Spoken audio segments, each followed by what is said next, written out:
Alrighty, folks, this is another example of a benefit or bonus for being a part of the One Rental at a Time school community.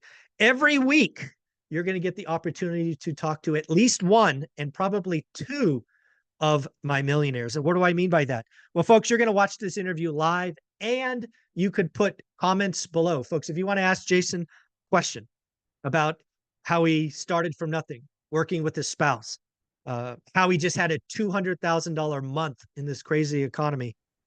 Just put the questions below. Jason and I have a couple of opening topics to get through, but we will definitely look at your comments to keep going. So, Jason, thank you for doing this. How you doing? I'm doing great, Zuber. How are you? I'm doing well. I thought we should start with that 200K month. Yeah. Right. We hear about recession. We hear a lot of fear. We hear rates are high. And, you just posted in May, right? It's June 2nd, a monster month. So some of that's obviously the team. We get it. It's your experience. We get it. But what's really happening out there in the world? How can you do a $200,000 month top line in a world like this? It's been interesting. What I'm seeing on our end, Zuber, in our market, which is Central California, is that the appetite from other investors has not dissipated at all. And if anything, it's gotten stronger. And so the vast majority, if actually all of the properties that we sold in May were either assignments to other investors or properties that we bought that were major fixers, and we just put them on MLS and another investor picked them up off MLS. And it's fun. The stuff that we have that's remodeled flipping is kind of sitting and it's taking a little bit longer. So it's weird how the market is working right now, but the investor appetite for fixer-upper properties in Central California is very, very strong. Now, I didn't see the price points on these. Are we still talking, I'm guessing, below the median stuff? Yeah, so we are actively investing now basically from Stockton to Bakersfield. And we had, I think, 9 or 10 properties that we offloaded in May, all up and down that corridor. And so the median price points in Central California are all similar. Some are going to be higher, but it's probably 400 and some change and under. And everything that we sold was significantly below that, because if we're going to resell to another investor, there's got to be a little bit of meat on there. So we're reselling a lot of our stuff in the $200,000 to $250,000 range. Yeah, so there's a lot in that I want people to realize. The other thing that's important, that I want people to know about Jason is you made a pretty significant pivot after Q1 of 2023, right? Q1 of 2023, not to remind you, was a pretty ugly quarter, right? That's where you suffered I think it was a 6-figure loss because the world changed, and you pivoted, like you're an action taker. You pivoted your business away from kind of long-term flips or remodels into, hey, let's control and get rid of. Is that fair to say? That is fair to say. And I like talking openly about that stuff. It's one of the things that I enjoy. I think it makes the process real and authentic for people, and they need to understand, especially new investors, what the pros and cons of getting into this business are. And so we lost over $100,000 in the first quarter of 2023. And it was a little bit of trying to anticipate the market, and then also just by force, because we could not continue to bleed out like that. And so we made a decision very quickly that anything that we bought after we offloaded all that inventory at the first part of last year, we were just going to move to sell as is. And I thought that it was going to work, but you don't ever know, man. You know what I mean? And so that was a point too, where we were not sure that the investor appetite for properties was going to be strong, because a lot of people were struggling like I was at that time, right? So I think we had to make a pivot, and it's worked out very well for us. And it's actually allowed us to do more overall volume, and we're more profitable. It's crazy, man. I mean, we can talk about the numbers, but I'm making more money on like what I call a wholesale transaction than I am on a full-blown rehab. And so I've just reached this point now, until the market shows me otherwise. We're going to buy a property. All we do right now, this is our model. We buy it, clean it out, change the locks, we stick it on the market. I put it up at a price that's 70 to 80% of what I think it would resell for, like fully remodeled. And I'm continuously blown away with the type of offers that we get on that. And we don't have to do anything. We sell the property in 2 weeks instead of 6 months. So until that well runs dry, my friend, I'm going to keep doing that. Folks, if you don't know what he's talking about there, this is what in the industry is often called hotel. So just to kind of put a finer point on this, instead of controlling it, you are owning it. you close on it. You either personal or private money, you own it, you clean it up, change the locks, relist it. Correct? Yeah, yeah. And you can, some people will do paint and carpet, but for us, we typically are marketing guys for distressed property. And so for us, we're always looking for fixer uppers, value add opportunities. I'm very self aware that one of the things that is our competitive advantage is we're just always been really good at finding deals. And we're good at it. The skill set's there, but there's also a financial investment. And I don't know how often we've talked about this, but my overhead now, Yep. including marketing, payroll, everything is north of $60,000 a month. So for us to make 200 grand a month, there's a big marketing spend. There's a Mm-hmm. big lift on the payroll side operationally with my team. And I've always been somebody that has bootstrapped everything. Like I wore every single hat. I stretched every single dollar as far out as I could. And I ran my business like that for a very long time. And the last 2 years, I made not just the pivot with the business strategy, but also doubling down on the investment into the team and the marketing. And it's paid off for us. Yeah. So again, you're spending over $700,000 a A year. year. Yeah. Yeah, And a year. it's hard to wrap my brain around that, Zuber. Honestly, it's funny to think like I got to make 700 grand before I make $1. That's not an To easy break pill for even. me to swallow. Yeah. It's not an easy pill for me to swallow. And it took me, I mean, I'm Yeah. 10 years in now, guys. And, you know, prior to, I'd say 18 months ago, we were running our business at a third of that cost. But Right. it's very interesting. I would 100% trade that now because our business is running and operating as good as it's ever been, and we've got the right people in the right places, and that's what's allowed us to I think thrive right now when other Yeah. people are struggling. Yeah. I think we'll get into that in a minute. The one thing I would love to talk about more, because again, you're consistent. That's kind of like your Yep. superpower. You don't pull back. You're consistent. I'm curious, has the conversations changed with sellers? Right. You've been talking to sellers with distressed property for better part of a decade. Has anything changed? Are they more receptive, or what are the sellers talking about today? They got a probate deal, or it's a hoarder house. Has the It's conversation changed? it's interesting, and I'm glad you brought up those two situations. So with our business model, we are very particular with the sellers that we are marketing to. So we understand that there's 8 to 10 different scenarios that we see over and over and over again when we go on all of our appointments.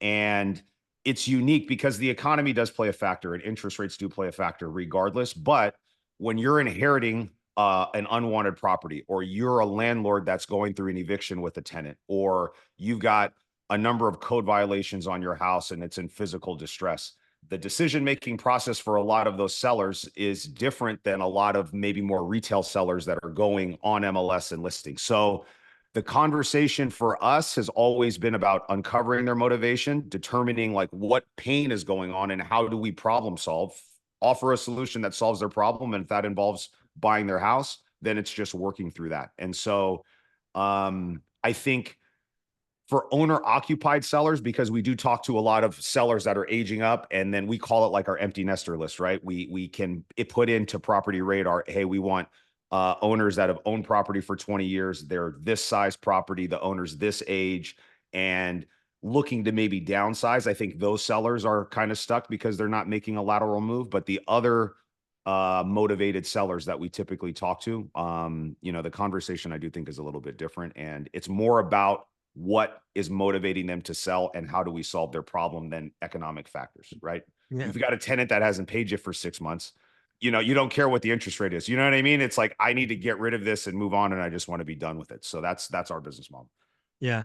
I'm curious if you've sensed this, and this may have been more 12 or 18 months ago, but there was a time, at least I saw, where sellers kind of remembered yesterday's price, not realizing that yesterday's interest rates, not today's interest rates. Yeah. Do we still have a lot of wish pricing and kind of, hey, I think my house is, worth 100 grand more than it really is. Is there We still a lot always of, do. Yeah, yeah, we okay. all, I mean, there is a lot of that. And we are in a sales-based business, and you know this, man, it's a numbers game, right? And so we work very hard at the beginning to either qualify or disqualify a seller to make sure that we're not spinning our wheels working with the seller that doesn't fit our business model, right? And they can ask whatever price that they want. If it's just not a right fit for us, we need to get them out Right. of the system. And I don't even mean that in a bad way. It's just like, Yeah. we're not the right buyer for them, and we'll tell them that up front, And so we Right. go through that process as fast as possible.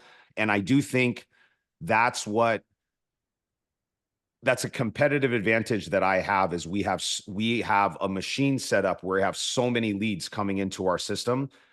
When you're new and you're evaluating properties, we tend to get stuck on things, right? In the set, we want to try to force a seller down a road that is never going to work, right? So Mhm. we need to work on getting more opportunities into our business. We have so many that if we know that this doesn't work, we disqualify it and it's on to the next. And it's just a numbers game for us. Yeah. Well, let's switch gears a little bit and talk about you and Jen. Jen is your amazing wife and partner in this business. Again, just for folks to remember, you were in corporate America. You were very unhappy and you did what I call burn the boats, right? Yep. Your story is in my second book, 15 Conversations with Real Estate Millionaires. I want to go back to, making that decision, having that conversation with Jen. Lots of people want to do this with their spouse. Maybe they are very conservative. Maybe they're not as excited as you are. So talk about some of those early conversations with Jen when you kind of painted the vision that you wanted to do this.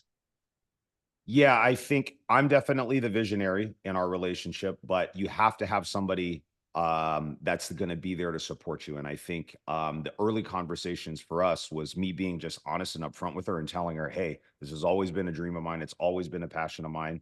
I feel like if I don't do this right now, I don't know that it's ever going to happen. And I was just very honest and open about that. And I talked to you about this a lot, man. I felt like she believed in me more than I even believed in myself at that time. And what we did was just we sat down and we worked out a financial plan where we could live off of her income for about a year, and I could take that year to go and dive into the business and see if I could, make a living doing real estate. My goal was just to replace the income I was making, and I was making probably just over 100 grand at that time, right? And so if you would have told me that I could have flipped 4 or 5 houses and collectively made $100,000 and just replaced what I was making in corporate America, that was the game plan for us at the beginning. And I never would have thought it would have evolved into 10 years later what we're doing now. Yeah. But at the beginning, it was just baby steps, man. We were just trying to get out of there so I could do something that actually gave me fulfillment and made me feel like I was living the life that I wanted to, not just stuck in my job. And so that was it, just Yeah. taking the chance on myself. Yeah, and again, there's kind of more to that because again, 10 years ago or 11 years ago now, you weren't painting a vision of Jason and Jen today. You weren't talking 700K in marketing No. budget. You weren't talking that. You were we're going to get one. We're going to get a proof of concept because I think that's again, I think about relationships where one of the parties is excited and interested in real estate investing and the other frankly wants nothing to do with it. You either aren't going to do it or you've got to get to a point where it's kind of like, honey, we're going to try it once, just Yeah. once. We got to And do a proof of concept.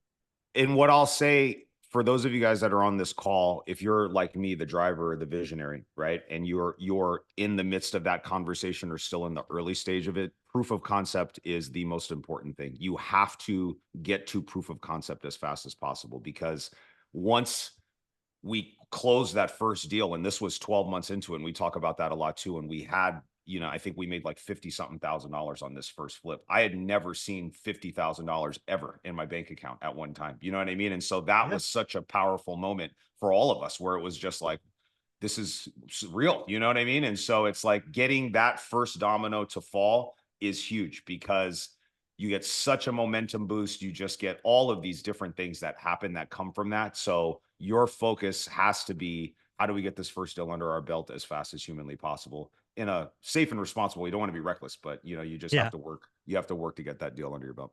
Yeah. I've seen a lot of people try to get into this and they just keep telling a bigger and bigger story. That's not what your partner wants.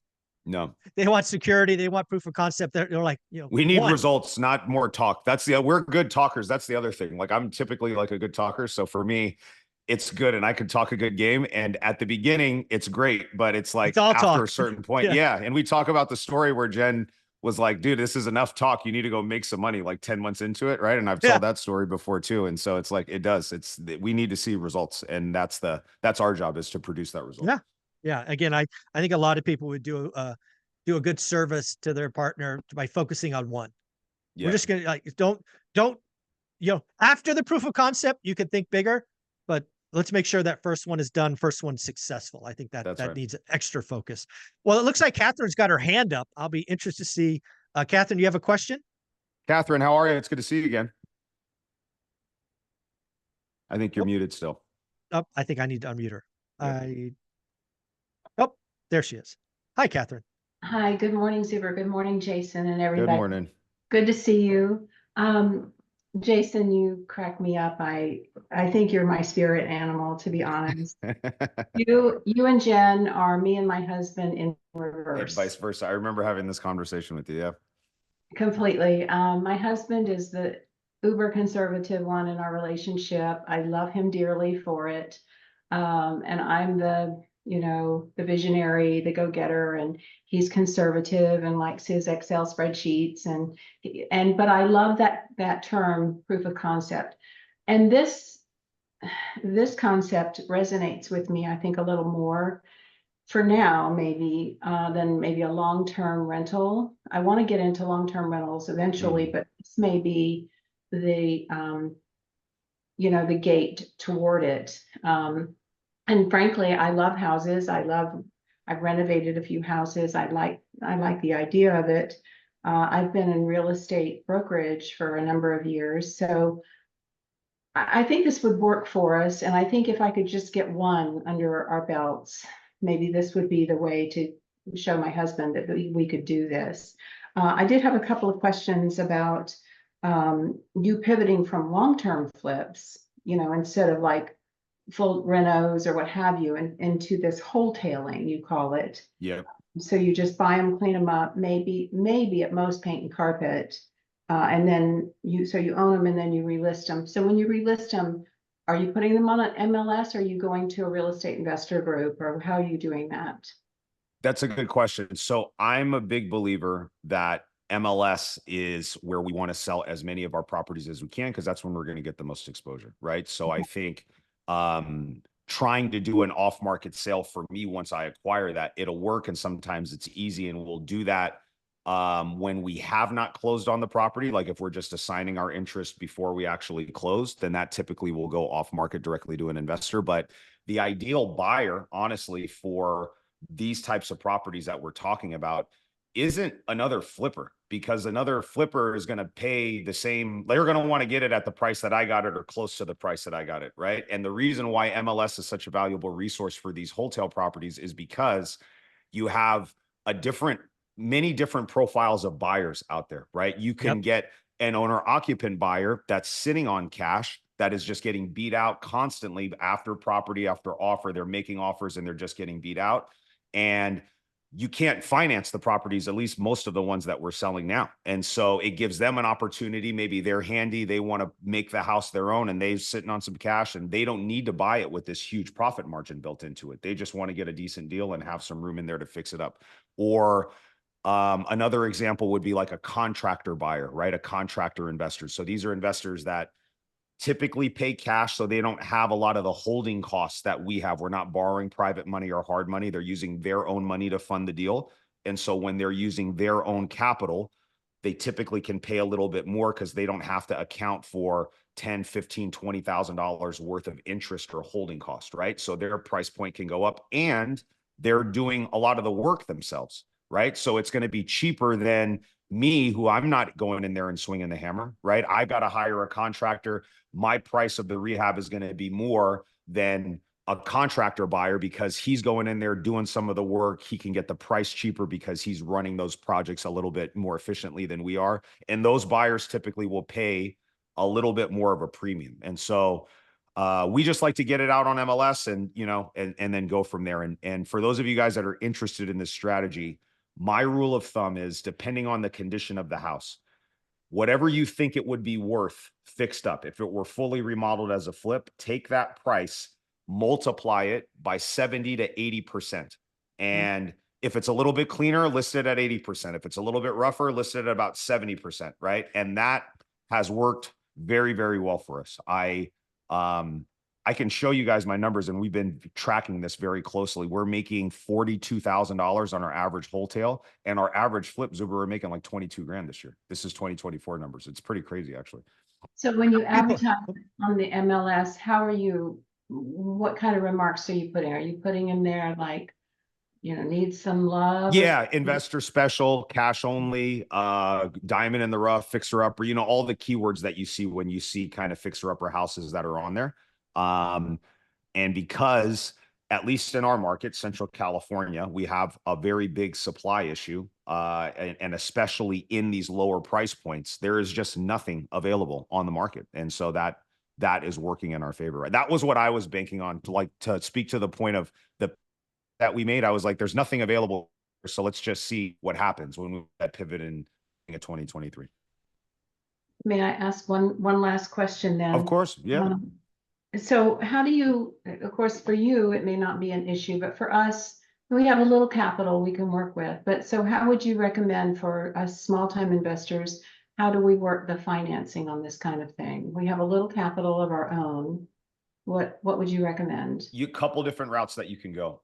If you have a little capital that you can use, I would, if you feel confident about the deal and the numbers are there, and if you need a second set of eyes on number, reach out to me and I'd be happy to look at a deal that you have or that you have in escrow, and I'll give you my 2 cents on it. But if you feel confident that that exit strategy is going to work and you do have a little bit of capital, I would fund it with a hard money loan. I would just go to one of your local hard money lenders, and if they'll look at it, they'll underwrite it. They'll probably require you to put 10 or maybe 20% down, depending on your experience. And so if it's a $200,000 purchase and you got to put 20% down, you need 40 grand plus the closing costs to get in there. And like, I mean, we're making on average right now $43,000 on those deals. And that's after accounting for borrowing costs, commissions on the resale. That's everything. So that's all in. After we've sold it, we're still netting north of $40,000 on those typical transactions. So And that's these how I things, would do it. and these things just close escrow like a normal transaction through Yeah. Yeah. It's like, I mean, if you ever go on MLS, Catherine, I'm sure you see fixer uppers or you've thrown in offers on fixer uppers. It's essentially, that's what it is. I mean, I'm just, identifying an opportunity, getting it at a good price and putting it up and just selling it as a fixer upper, just like you would see any other fixer upper property that you see on your local MLS. It's the exact same thing. And then, Catherine, don't forget that I bring you a lender every day or every week, Velocity Mortgage, that has a flip program. So you could call it Stephen Dow and he could kind of run through the numbers. Yeah. Yeah. Yeah. Yeah. Thank Just hard you. money. That's how I funded everything at the beginning. Catherine, was all hard money. We had a local hard money lending company, and I mean, these were all flips back then, but it would work the same way. And just a little tidbit that I would say is, if you can negotiate the hard money loan, because you're going to have a quick exit. That's what you want, right? You don't want, you're not going to be planning on holding this for months. It's weeks, really, like 30 days or less from once you get it on the market to when it closes, because it should be cash offers with quick closes, right? If you can negotiate in your hard money loan, no prepayment penalty, that would be the ideal scenario. So you don't get dinged for getting in and out of the loan quickly, right? So some hard money lenders are going to say, well, we need at least 2 or 3 months worth of interest. So if you can find a lender that will not require a prepayment penalty, that will work better. So then that way you're not, penalized for getting in and out of the deal quickly, which is what you're going to want to do with this type of project. Cool. Thank you so much. You're welcome. Awesome. Jason, I muted you by mistake. Sorry. No, you're good. Okay, cool. All right. So I want to hit something that you went through, but folks, this notion, time is money. And Jason just dropped something that I don't think you realized how big it was. So time is money. So you're getting in and out of these hotels in, what would you say, 60 days or less? No, 30, less than 30. 30 days or less. All right. And then what is the average time for a flip these days? Are we like 4 months? Yeah, 5 months and some change right now for our average flip in 2024. All right, let's just say 6 months, so the math is easier That's for fair. me. Yep. So 6 months, you're getting 20 grand. Mm-hmm. 1 month, you're getting 40 grand. Mm-hmm. The return on time is astronomical, right? You're turning that money so much faster. So, and again, you're doing the market what the market wants. The big thing for me was, and when we're talking about it now, this cash conversion cycle, from the moment money goes out on the buy to the moment revenue comes back in. When you're operating at scale, the longer your cash conversion cycles are, especially if I think we've got like 17 different projects going on that are in different stages. Some of those, because we're still flipping too. So some flips, some hotels, other things that we're, working on. when everything is a flip and everything is 6 months before you have revenue out and you're doing 20 of those at once, cash management becomes a significant problem. I mean, it's the first week of June. I just processed not 29,000 out of the 3 different companies that we're borrowing money from, $52,000 worth of interest payments to our private money lenders. That's just 1 month. That doesn't include $2,000. our weekly draws. Yeah, that doesn't include our weekly draws to our contractors to keep projects moving. That doesn't include the 60,000 that I'm paying for marketing and payroll. So if you're that long to get revenue back in your system, it can be scary. And if you don't have good cash management practices and you're not keeping a lot of liquid reserves, it's good. And so flipping worked great post-COVID up until middle of 2022. I mean, the market was working in our favor because anything that we bought, by the time we went to sell it, it had appreciated 20, 30 grand, if not more. Right. Right. And that just doesn't exist right now, guys. If anything, it's like this weird, like you're shooting for this kind of moving target and we don't know kind of where it's going and what's going on. And so I would go with the safer bet right now because on paper, a lot of times in theory, it makes sense. Like, oh, we flip it, we should make 60. And if we wholesale it, we should make 40. And if we assign it, we should make 20. In a perfect world, the ratios should kind of work like that. But I flip 400 houses and there's always surprises. And you always it's not an exact science when you're trying to pencil out remodeling a 100-year-old house and it needs everything. And there's always going to be a big margin for error. And if that takes long, the market shifts, you can end up getting, making way less money than you thought really quickly. So yeah, you got to move quick on these deals. Well, let's switch gears into Jason and Jen, the landlord, right? You've done a lot of kind of this traditional landlording. You were in Airbnb for a while. I don't know if you're still doing that, but what are you seeing kind of as a landlord these days? What's going on in that world?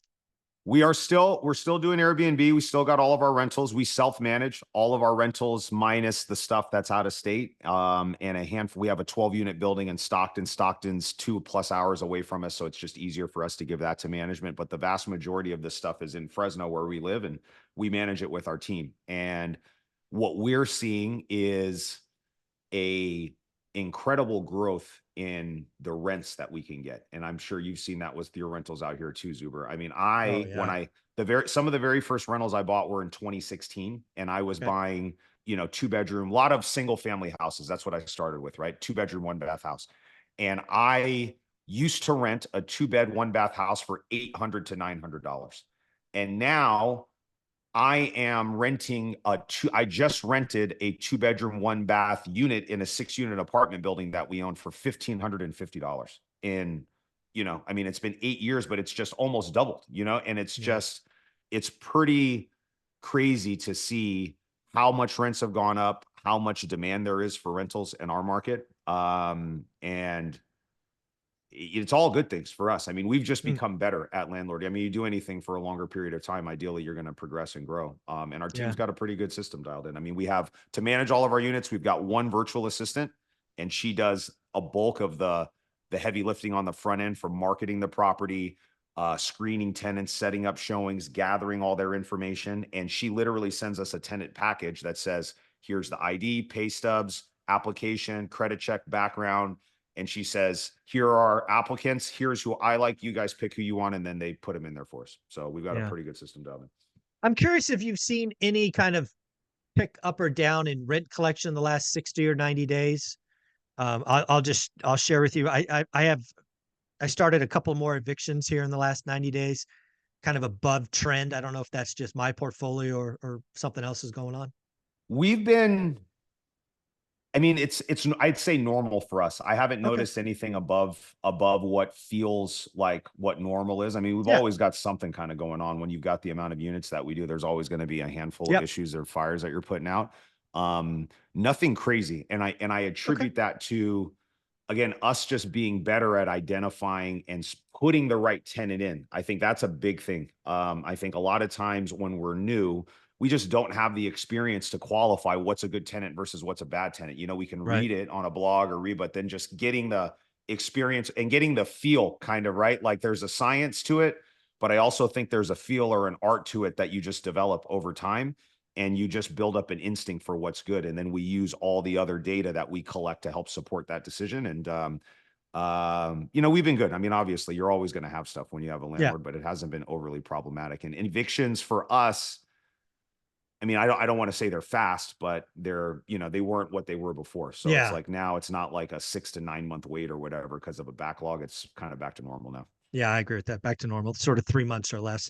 Very, Hmm. very cool. Well, let's, Yeah. again, folks, remember you're part of the school community. You can ask questions. You could raise your hand like Catherine. You could put comments below. We'll get to those in a minute. Please put your comments in. I want to make sure we get your questions with Jason. But something I want to go back to, Jason, that I've always appreciated about you, and frankly, I've learned from you, is how you protect your mindset, Yeah.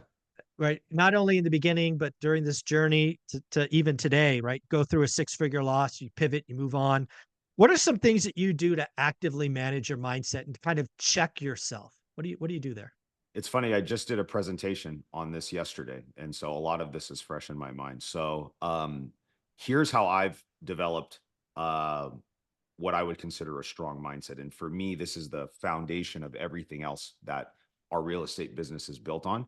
My opinion, the real estate part, guys, is the easy part, because if you're showing up every day and you're just doing what you should be doing as a real estate entrepreneur, you're going to get so many reps on the phone, on appointments, that you'll just get better over time.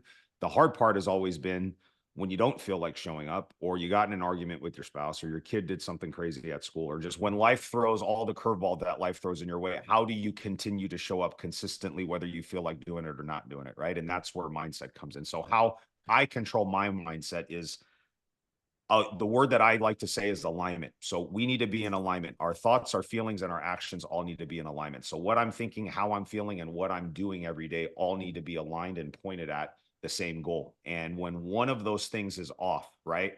When I'm thinking about real estate, but my heart's not really into it and I'm working, I can tell that things are off, right? So I do lots of different things, you know, morning routines and just different things like that. I don't know how far down the rabbit hole you want Yeah, to go with this let's stuff, but go. I feel like you've got to focus on charging your battery every single day and filling your cup up before you can fill anybody else's cup up. And this business can be so draining at times, right? And then we've got family obligations, we've got our spouse, we've got all these other things that are going on. And a lot of times we neglect ourselves, and we are our best investment. That's my opinion, right? And so we've got to do a really good job of charging our battery, keeping our gas tank full, so then that way every day we can be consistent. You said the word consistency earlier, and I'm one of the most consistent people I know, and it's because I spend a lot of time focusing on this type of stuff. I want to go one level deeper on this because I think it is so important. And you lead by example, and you help me. These are my words, not yours. If I'm wrong, tell me. When Sure. I look at what you do, you take care of Jason first. Then you make sure you and Jen are good. Then it's the business. But it starts with you, right? To your point, right? You can't fill up others' cup unless yours is covered.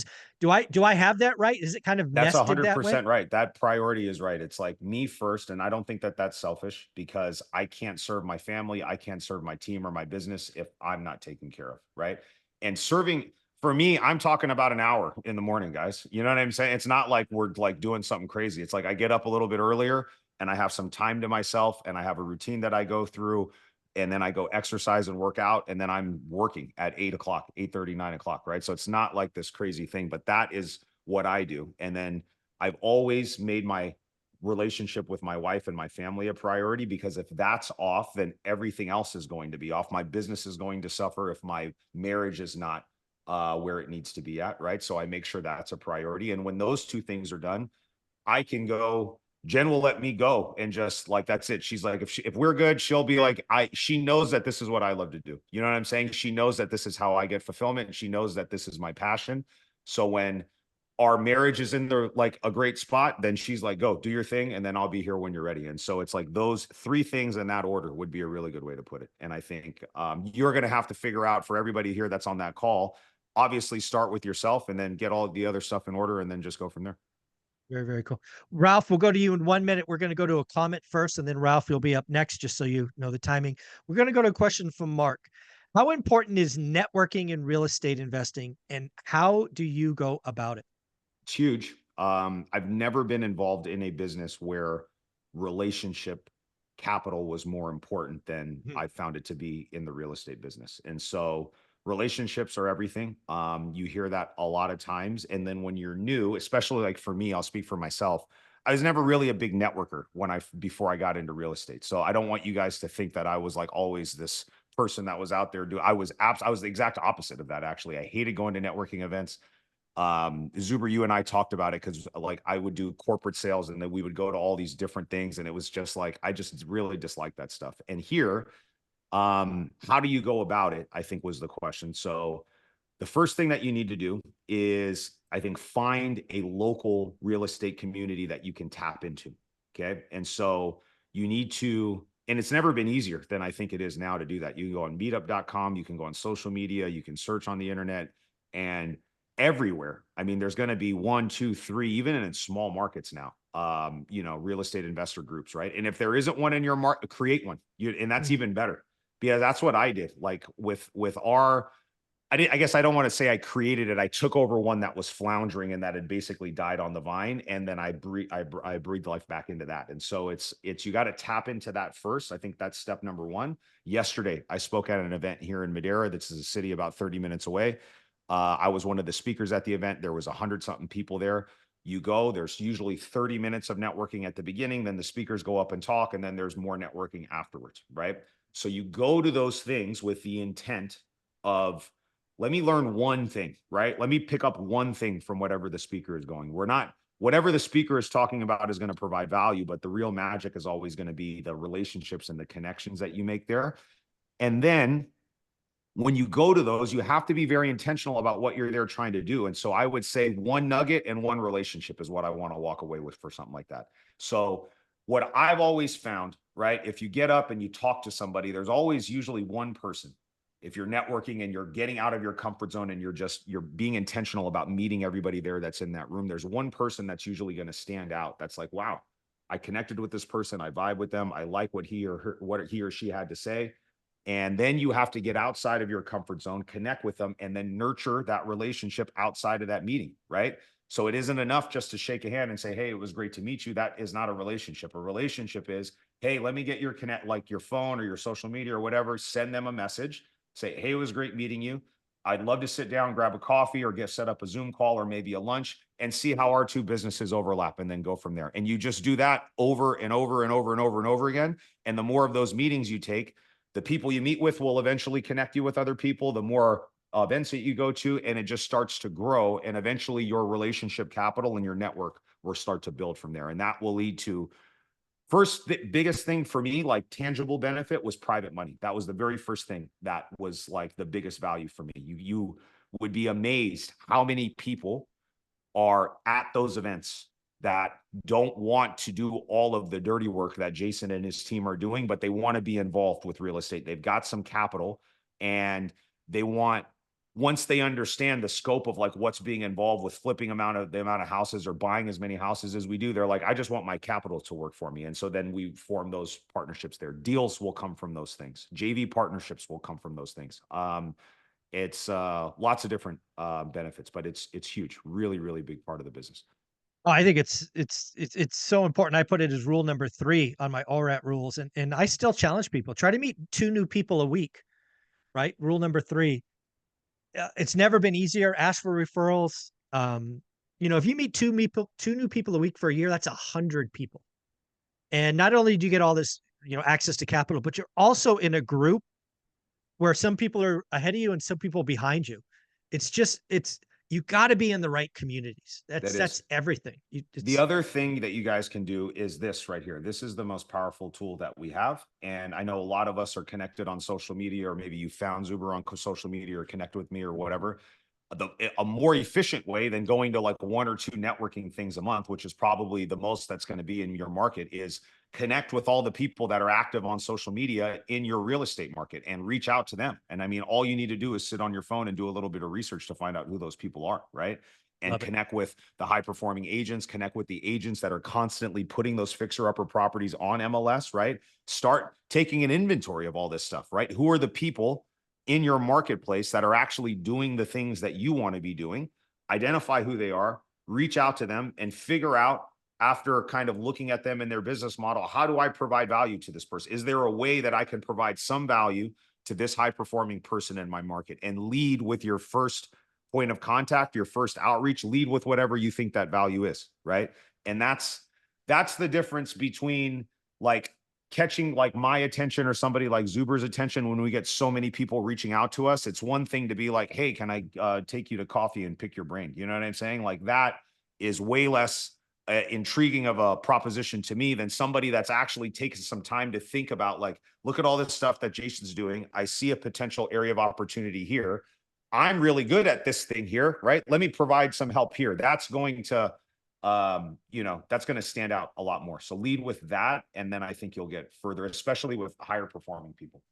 Love it. Love it. Hey, Ralph, your hand is up. Give a question. I will unmute you. Okay, yeah. Can you hear me? Yep, you're good. Yep. Ralph, what's up, man? I'm in Southern California, so based on what the rates are, and of course the prices of homes, which are crazy. What are a few ways to go get in? We have capital equity with a rental we have, so we want to unlock that. So, and I believe I can get up to 150, 180 of equity out of that. Okay.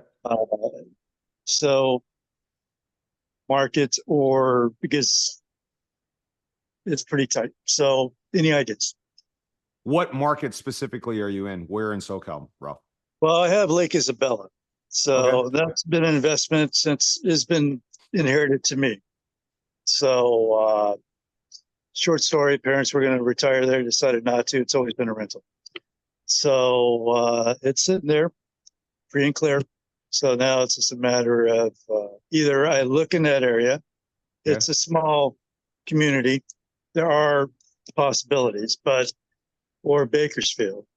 Okay. And that's all I'm thinking. So outside of doing out of state, wife's not too comfortable with that at first. So she would like to do more local. Yeah. So the only thing I could think is like if you find some distressed sellers, or any ideas that you guys have. Sure, absolutely. So I agree with you. Prices have jumped up. It's harder to make the numbers pencil, especially with rates the way that they are. There are still opportunities out there. I think we just need to look maybe in a different place. So what I would suggest is off market is where I've always thrived. And I mean, 99.9% of the deals I buy, we're buying either directly from the seller or another person is putting us in contact with the seller and we're buying it directly at a deep discount. So you can either make the commitment to figure out how to do that on your own, or if you want to fast track it, you can start identifying people and places to start buying those off-market properties directly from them. And so one place that I would look, and I get emails from this company all the time, especially if you're looking in Bakersfield, because we get deals in Bakersfield all the time from this company, is just sign up. It's free, I believe, to sign up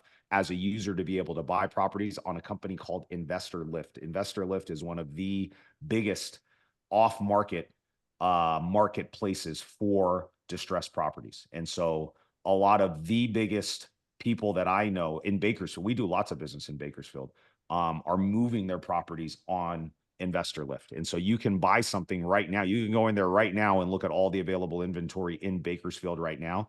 And it's essentially, Investor Lift is a very expensive software if I, as an investor, want to dispo my properties on there. So you're only going to get people that are operating usually at a very high level on there because of the cost. There's a high barrier of entry to even like be able to put a property on there. And so as a user or a buyer, you can just log in and literally pick a property. I like this. Here's the pictures. Here's the contact information for the wholesaler. And then you just reach out and then you just start a discussion.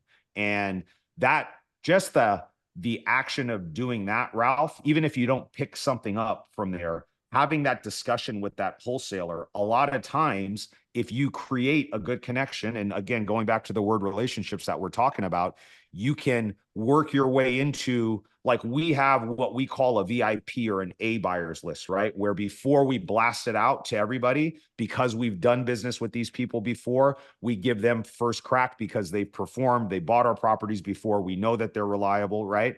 And so you may have to do some 1 or 2 transactions with them, but that's really where you want to get. That's the best place to be as a buyer, is to be on kind of that VIP or an A buyers list for an investor like me that's doing a lot of transactions, because I can talk to Scott on my team and I say, hey, we got this deal in Bakersfield. And he goes, yeah, we got Ralph.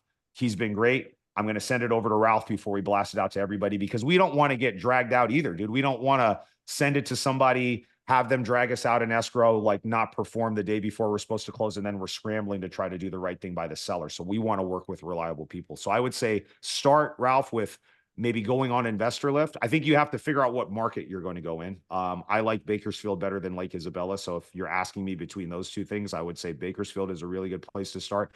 A lot of the dynamics in Bakersfield, as far as the marketplace, the price is very similar to Fresno. That's why we invest there. Okay. And I think there's long-term upside over there too. And I know, because we have a very tight finger on the pulse, there's lots of deals out there too, in these price points. So you can find a fixer upper on Investor Lift for sure. I mean, I saw one last week for 150 grand. It was a 2-bedroom, 1-bath house that right now was available that my buddy was selling on there. So I know that there's deals on there for you. Yeah, Ralph, the one thing I would add on top of that, and I could be wrong, but I think the first thing, and this will help with the wife as well, is I think you got to get a buy box. You have to get disciplined. You have to figure out the skill of working the market. And the beauty of being a part of school, which obviously you are, is I just released that 10-week boot camp. I think you've got to go through that. And Jason's a part of it, I think day 5 or 6, but you got to get a buy box. You got to get the daily discipline. You've got to get the process down of learning a market. It's there for you. That's the first thing I would do is let me expand on that, because what he just said, Ralph, what Zuber said is really, really important. The reason why you need to have all of that lined up before you even start looking is, if you don't know and you're not confident in your buy box, your pricing, your market, the deals that come up on there, they go like, I mean, literally, like, I mean, you have to be able to make very quick decisions. And so that feels very uncomfortable when we're new. Like, off-market opportunities move so much quicker, especially when they're priced right, that you have to look, you have to be able to judge a lot of times off pictures and video and what you see on Street View, and trust your instincts enough and just say, yes, it's good. And then we're wiring over EMD and then we're in. And that's how this business works. We are selling our off-market properties just like that. And so if you don't have your buy box there, you're not confident in your numbers, you don't already know what those houses are going to rent for. If you got to figure all that out after looking at the property and it takes you a day to call them back, that deal is sold in 30 minutes. So you've got to move very, very quickly with these sometimes. Quick question. Do you find the insurance as being a problem over there? Well, I guess Bakersfield, you're not going to worry about it. Lake Isabella was a problem. Yeah. I know Bakersfield is a large area, more things to pick out of. Do you find insurance? Insurance is wonky right now. I mean, honestly, I'm having more issues with it's weird, like my personal insurance, like my primary residence, than I am with my investment properties. It's kind of funny, but we have, for our business, a bulk commercial policy. All of our rentals, all of our flips, it's one policy, and we just add, delete properties, and it makes it very easy. And for our investment business, we have not really had any issues. No. But places like Lake Isabella, or for us, like Shaver Lake, Bass Lake, up in the mountains where there's high fire ratings, those are harder properties to get insurance for. Insurance is going to be way more expensive, and it may be difficult to even find quality insurance, if you can find any at all. And so if you are in Bakersfield, I know a lot of my insurance contacts can insure out there, Ralph. So if find yourself in a spot where you've got a property, like Farmers or your typical, they're not going to touch any of the stuff that we're doing. So you've got to find a different type of carrier to do that. So if you need a point of contact for something in Bakersfield, just reach out to me, and I've got a guy I know that will do one-offs out there. Okay, thank you. You're welcome. All right. Thanks, Ralph. All right, we're going to go to a question. I think we'll have time for one, maybe two more, just to stay on time. Jason, what steps did you take to ensure a smooth transition from corporate career to real estate investing? It's funny, and Jen and I talked about this at your event in Vegas, man. And I wish I said we had like this crazy, like detailed plan where everything was planned out, and it was like all like every week for 52 weeks with all like that was not what we did. So it was like, do we have enough money to make this work? Yes, our bills are going to get paid, our car note, all that's going to happen. I literally figured everything else out as I went along, guys. And I'm not stressing, or I'm not exaggerating when I say that. And I'll tell you, that feels really, really uncomfortable, especially like for most of us. I like to plan, I like structure in my life, right? And I've just learned that I have gotten further faster by taking the very next step, taking action. You and I talk about this, Zubro. Just don't be afraid to take action. Action takers are the one that get rewarded in this business. And people that overanalyze everything and want to have steps A through Z figured out before they take step A, you're just going to get left behind, or the market's going to change, or somebody. With speed is in this business, speed is rewarded, and so you've got to be okay with taking that very first step and figuring out the rest as you go. Now, I'm not suggesting that you're reckless or you don't have a plan in place, but you don't need to over plan either. And so I think Mark was the one that answered that question. I just, I knew that this is what I wanted to do. I got the support. We had a plan to give us the runway that we needed, and it was on me to perform. And some people can handle that kind of, I like that type of pressure. I've actually found that when pressure's on, back is against the wall, I actually perform better in those type of situations than when I don't have to perform, right? And not everybody is wired that way, but for me, I am. And so like when I knew it was like, okay, there's no safety net here, so this has to work, I'm more focused, I'm more locked in. And I've always been like that to a certain extent. So if that's you, then, put yourself, again, put yourself in a little bit of a corner in a responsible way, but sometimes we need that pressure in order to meet the mark. There you go. We'll do this one final question, and we'll thank Jason and all of you for being here today. One final question. What personal qualities or skills do you think are most important for success in real estate investing? Oh man. Consistency. You said it, and that's something that constantly comes up. Consistency and patience. Those are the two things that popped into my head right now. I'll add focus. I think if you yeah. have focus, consistency, and patience, you have to, guys, realize that they're in this business. We do not get paid for our time. We get paid for producing a result. And if you're have never produced that result before, it's going to take you a little bit of time before you get good at actually producing that, right? And then once you do it, and then you can start doing it at scale, that's when the real financial reward comes in. So it really is like the hockey stick effect on a graph at the beginning. It's just flat, flat, flat, flat, flat. Then something happens, and then there's a spike at the end. And that was me for my first 11 months. Nothing like, as far as numbers on the graph, it wasn't like I wasn't making progress, because I was, but I didn't see the financial ROI on that progress, right? And so what I would suggest that you guys do is you stop equating progress to a deal that's done. What you need to do is look at all the steps, okay, that it takes to go from where you're at now to close a deal. And you're incrementally should be progressing along that spectrum. And that's progress, guys, right? Like, you at the beginning, if you're cold calling sellers, you're going to suck talking to sellers on the phone. But by the time you've gotten to overcome that, then you're on an appointment, then you're making an offer. Like, you're literally one step away from that deal being closed, right? So that's progress. But we like to beat ourselves up because we don't have the money in the bank. We didn't have the outcome that we want, right? So at the beginning, and I think even now, we detach from the outcome, focus on the process, and realizing that if we just trust the process, Zuber, myself, the people that he brings on his channel, we're never going to tell you to do something that's not working in our business. I would never share any advice or any information with any of you guys that I'm not actively like applying in my business right now. Like Ralph, that investor lift thing, we look on investor lift every day. You know what I'm saying? So that's just an example of something that I'm just going to share what's working. And so trust the process, listen to the stuff that we say, be consistent, be patient. Focus is also a really good one. And those type of attributes, I think if you just stick with it and you don't give up, you will eventually get the outcome that you're looking for. Yeah, to kind of put a bow on this one, I do think focus is where it all starts, especially when you're just getting started. I think a lot of the real estate investors, or wannabe real estate investors, don't get anywhere because they don't know where they're going. I'm going to do this, and I'm going to do that. I'm going to do this. When in doubt, in the beginning, get more focused.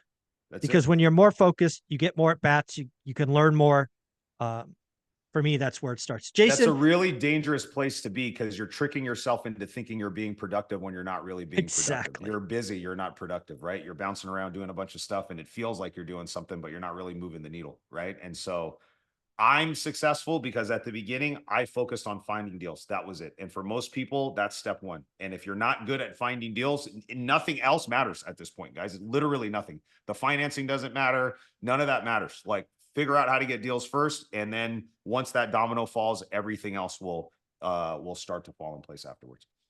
Jason, at the end of the day, you care. You're a go-giver. You have an amazing website and Instagram where you give a lot of free stuff away. So hit the website and the Instagram, please. Yeah, jasonpritchard.com. If you guys go to my website, the very first homepage, there's this button that says get access. And then it'll take you to this free toolkit that we offer, 100% free. You just got to put your information in there. As soon as you put it in, we'll email it to you. There's a 10-page step-by-step guide on how we run our business, from where we get our lists, how we pull them, how we do our marketing, how we run numbers on our deals, our contracts in there, our assignment agreements in there, our scripts is in there, our deal analyzers in there, like every tool that my team actually uses, not watered down versions of the tools, like the actual stuff that we use in our business every day is there.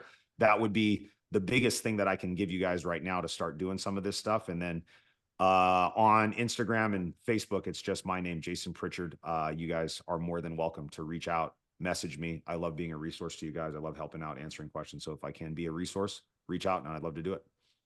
Do yourself a favor. Don't only follow Jason. Follow his lovely wife, Jen. She is amazing. She if you want a always little makes bit me more of a smile. sneak peek in what we do on a regular day around our house, yeah, follow Jen. She's good for that type of stuff too. So yeah, she's a good follow.